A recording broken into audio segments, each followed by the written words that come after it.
Good morning, and thank you for joining us for our virtual learning session on best ways to help my child at home, specifically targeted for parents and families with scholars pre-K through second grade at home.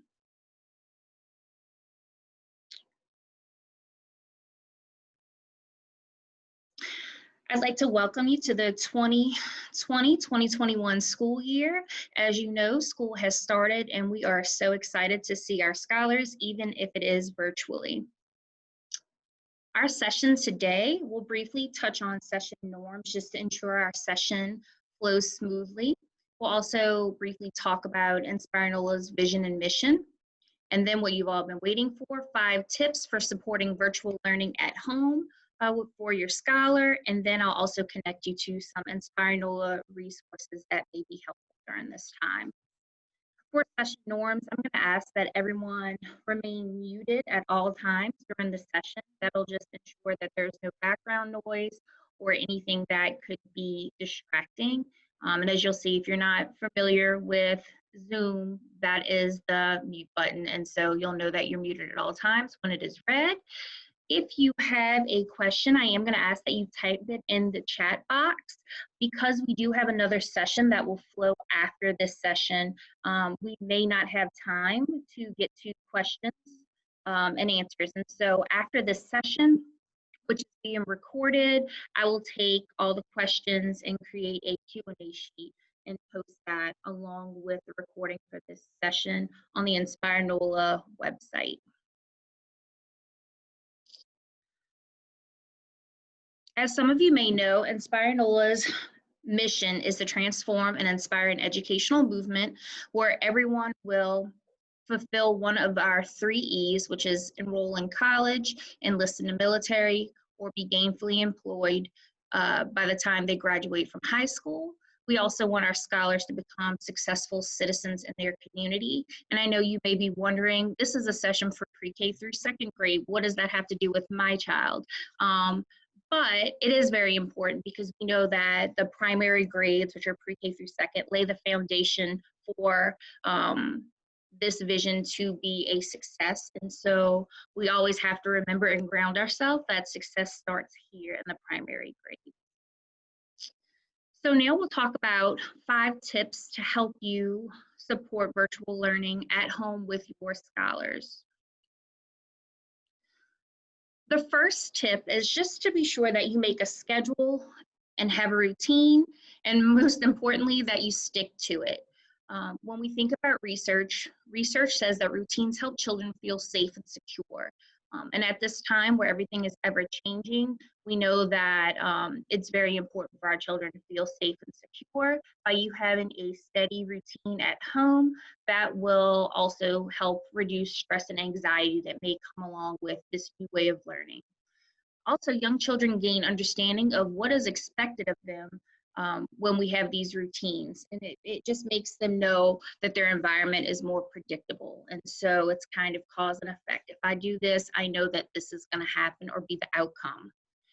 I will let you know that over the next few weeks, online classes for pre-K through second grade are going to be a bit shorter than they typically would be, just because we know we want to give time for our scholars and families to get acclimated and used to this method of learning. While the days may be abbreviated to maybe an hour and a half, live lessons, I do strongly recommend that even once these virtual learning sessions are over, that families still set up a consistent schedule for their scholars to follow. And so again, whether that is making sure that they have time to work on gross motor skills, which would be outdoor play, schedule time for lunch when it's at a consistent time. Also making sure that that you put in extra time for them to practice and complete any assignments that their teachers may ask of them to do. Second tip is create a learning space for your child and limit distractions. So it's important to set up a quiet, clutter-free area for your scholar. Now, parents, this does not mean that you have to go buy a desk or do anything fancy at home. For example, if your child's going to work at the kitchen table, just make sure that all items are removed and that your child only has the supplies that they need. Again, we know what our little ones, they like to play and fidget with everything around them. So just limit it to the materials that they actually need to complete the task at hand. And then once learning's done, again, you can put all those school supplies away and the kitchen table becomes the kitchen table again. But just making sure that your child has a space that'll be conducive to them learning. And then also, if your house is anything like my house, it is full of distractions. There's TV, video games, cell phones, pets, toys. If you're working from home or if you have other children who are doing virtual learning at home, this can also be a distraction. And so just while you're thinking about creating these spaces, just kind of be mindful of what are some of the distractions at home and what are some ways that you might be able to alleviate those. So for example, if you have a pet that just loves being around your little one, maybe have the pet in another room while learning is happening. Or if you have multiple children and you know that they're gonna maybe be in their rooms while virtual learning is happening, just being mindful of checking on them, making sure there's nothing that they need. If they have toys, just making sure the expectations are that they're not to be played with during those virtual lessons, and things like that. Number 3, familiarize yourself with the technology your child will be using. I highly, highly, highly recommend that you participate in your child's first week or 2 of their Google Meet sessions with their teachers. It's a new experience for the teachers as well as for your child, and for you as a parent. So your child may need some support when the teachers are walking them through how to navigate Google Meets or Google Classroom, or if they start using online tools such as iExcel or ABC Mouse. So it may be helpful for you to kind of sit through those tutorials as the teacher is teaching your child about it. Also, another great resource is InspireNOLA's website or your child's school's website. We will have some helpful tutorial and guides posted specifically when we're talking about Google Classroom. And then this is a new feature InspireNOLA is offering. We do have a technology support hotline. And so if you are having any technology issues, this is a number that you are able to call and you will have someone that can readily support you. It may be difficult and I know frustrating if you're trying to log into your child's Google Meet class or you get kicked out and you're unable to get back in. We just wanted to make sure that we had a resource that can help you real time as the teacher might be teaching at that time and may not be able to support that need. Tip number 4, make time for reading and math practice.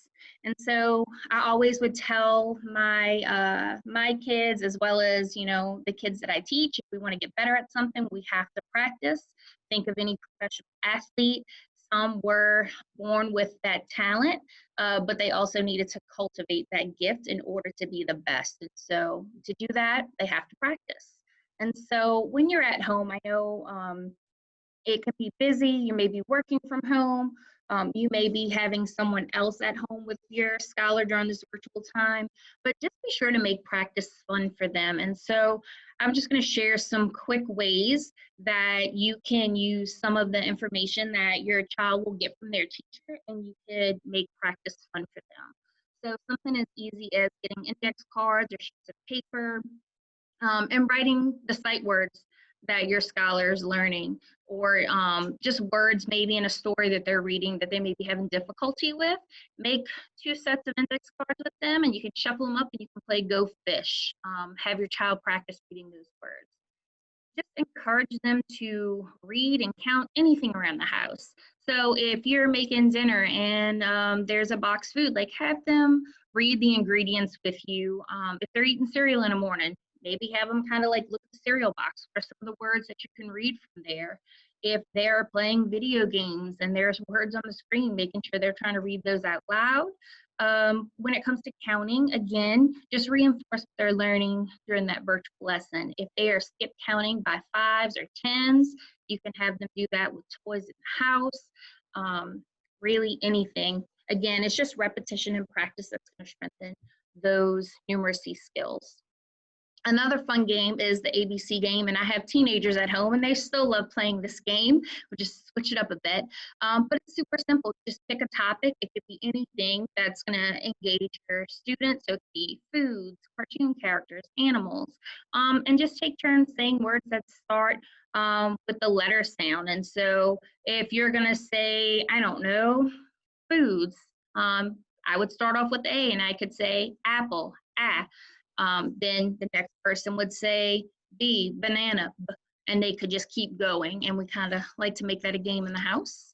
And then again, just having your child read or listen to a story be read, it can make a huge impact on just their fluency, their comprehension. And so whether you are able to read to your child or you're able to have your child read to you, that will make a huge impact. And if that's not possible, there are a lot of great resources online that your child can utilize to read stories or even listen to stories be read to them. And then lastly, especially for our pre-K and kindergarten students, just having conversations with your child helps develop those oral language skills. And so, at mealtime, if y'all have lunch together, just make sure that you're having conversations with them. And it can be about whatever you want it to be. But again, it's just going to help strengthen those oral language and communication skills. And the last tip, use schools resources. And so teachers and school leaders are always readily available to assist you and serve you. So if you are having any type of difficulty, whether it be around virtual learning or just concerns or questions you may have, please, please, please reach out to these individuals. They are there and ready to help you. If you have other needs, or you need additional support, please know that we do have resources around health and wellness, technology, and nutrition at our school sites, or just as a network that we may be able to share with you. So for example, nutrition, we do have free grab and go breakfasts and lunch hubs. And so again, that happens on Monday and Wednesday from 9 to noon. And that began yesterday. And so just remember, we do have 3 locations that are doing this. Alice Hart, if you are on the West Bank, if you're in the Uptown area, you can go to Andrew Wilson. And if you're in the Gentilly area, you can go to McDonough 35. Just remember that it is open to InspireNOLA students only. And again, that technology help hotline, if you're having any issues or if you need any additional support when it comes to Google Classroom, please be sure that you save this number, and that will be a good number for you to have. Yep. And then another resource that we have, so just like this morning's session, if you found this helpful and informative, we do have other sessions that will be running throughout the week. And so again, we hope that you are able to participate in any of those sessions. And lastly, I'm just going to leave you with this little guy and this quote: the only way to make sense out of change is to plunge into it, move with it, and join the dance. And so we do appreciate you dancing with us this school year, as we know it is a very new venture for us all, but we are so happy that we have your scholars at our InspireNOLA charter schools. At this time, okay.